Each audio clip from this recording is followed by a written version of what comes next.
सुप्रभात प्रिय बच्चों।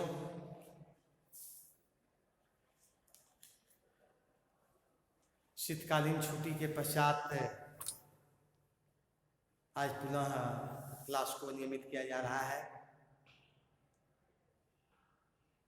हम लोगों ने पिछले क्लास में जो विषय वस्तु थी उसके अंतर्गत पाठगत बातों को रखा था। जैसा कि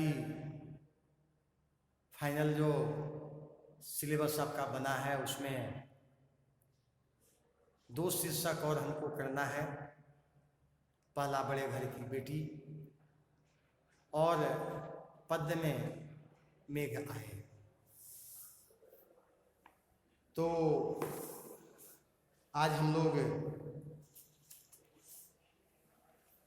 शीर्षक बड़े घर की बेटी को नियमित करते हैं और लेखक का जो जीवनी है उसके संदर्भ की चर्चा करेंगे। इसके उपरांत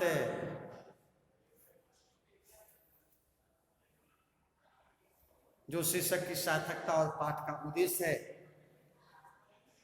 इन संदर्भों की भी चर्चा की जाएगी।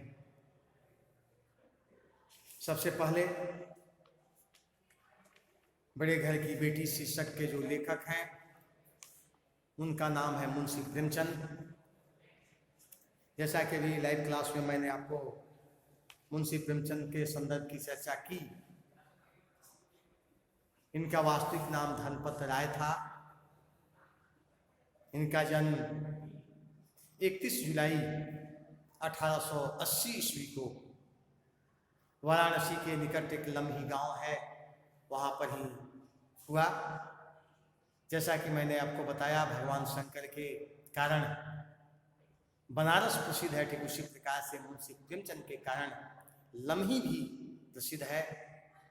जब कभी आप बनारस जाइए भगवान शंकर के दर्शन के लिए, अगर साहित्य का शंकर लम्ही में है तो वहाँ भी उनका मिट्टी को चरण स्पर्श कर करके आइए। इससे बड़ी बात और कुछ नहीं हो सकती। लेकिन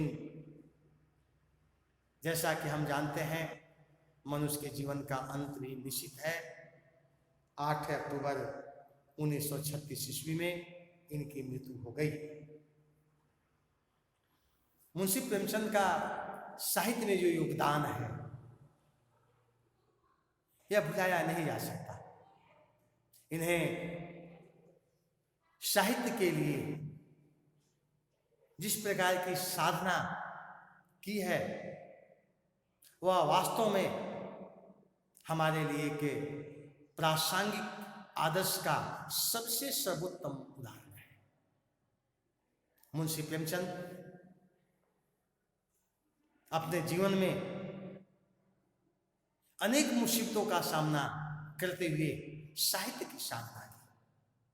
इनकी जीवनी को जब आप पढ़ेंगे तो हर एक विषम परिस्थिति से इनकी जानकारी आपको होगी, आप अवगत होंगे और आपको लगेगा कि ऐसा भी जीवन होता है क्या।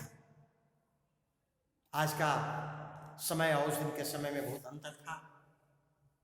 ढिबरी के नीचे मिट्टी की तेल के दिए से जिस प्रकार से साहित्य की इसने रचना की वो अपने आप में आदर्श है। वो भी मिट्टी के तेल खरीदने के लिए इनके पास पैसे नहीं होते थे। आर्थिक रूप से ये जिस मुसीबत का सामना जीवन में उन्होंने किया निश्चित रूप से बड़ी व्यथा और पीड़ा होती है। साथ ही साथ पारिवारिक परिदृश्य, पत्नी के कारण व्यथित मन, पहली पत्नी के कारण दूसरी पत्नी इनकी जब आई तो उन्हें सहयोग प्रदान की और इसके बाद इन्होंने अपने कार्य को अनवरत जारी रखा, उसमें कोई कमी नहीं आने दी। स्वाभाविक रूप से इनकी जो जीवनी थी सामान्य थी, पिताजी डाकखाना में मुंशी के पद पर काम करते थे, पैसा कम मिलता था। पिताजी की जब नौकरी खत्म हुई तब इन्होंने शिक्षक का कार्य भी किया, लेकिन इनकी रुचि साहित्य लेखन कार्य में थी। अंततः इंस्पेक्टर के पद से इस्तीफा दे करके साहित्य की साधना में संलग्न हो गए। और वैसे साहित्य हमारे सामने आज उपस्थित है, इसकी यथार्थ रूप से हम अंतःकरण से स्वीकार करते हैं और हमें गर्व होता है कि मुंशी प्रेमचंद ऐसे साहित्यकार थे। इसके उपरांत इनकी जो जीवनी के उपरांत साहित्य रचना जो थी, उपन्यास सम्राट के नाम से जाने जाने वाले मुंशी प्रेमचंद के जो उपन्यास हैं, निर्मला, सेवा सदन, गोदान, गबन, कर्मभूमि, वरदान, प्रतिज्ञा, सोजे वतन, ये सारे के सारे उपन्यास अपने आप में एक उत्कृष्ट साहित्य का आदर्श रूप था, मूर्त रूप था।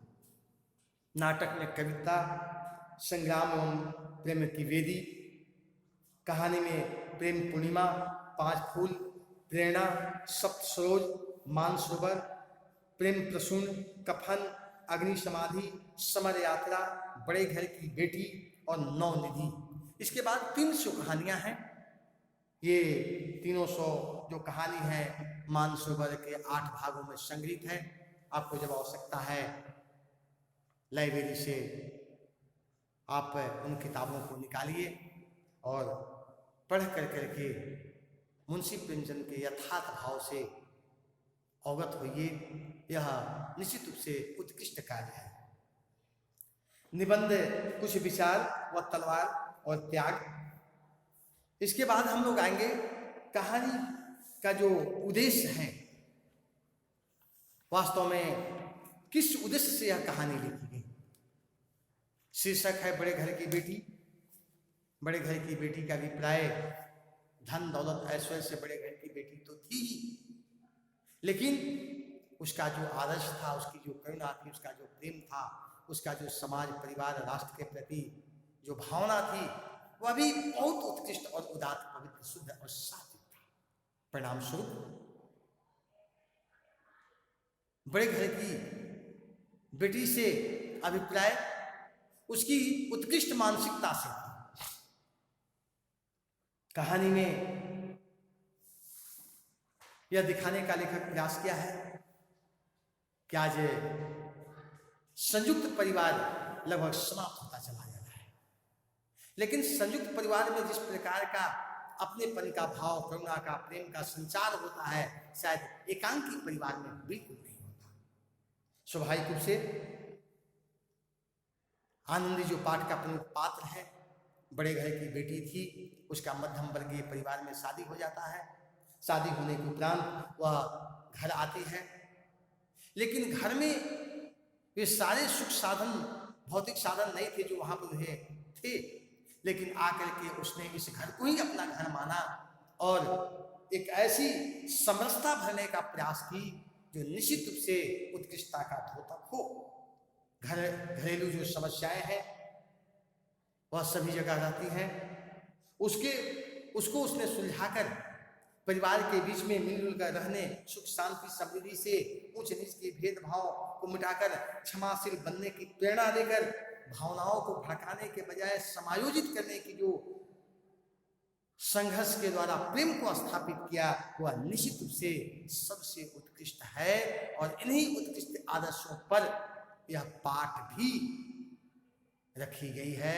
पाठ का उद्देश्य यही है कि हमें संयुक्त परिवार में मानवतावादी शिष्टाचार को प्रोत्साहित देकर समाज को विघटन, परिवार को विघटन होने से बचाकर एक उत्कृष्ट कार्य करें, जिससे समाज राष्ट्र में एक नया बल प्राप्त हो। इसके पश्चात शीर्षक की सार्थकता, बड़े घर की बेटी।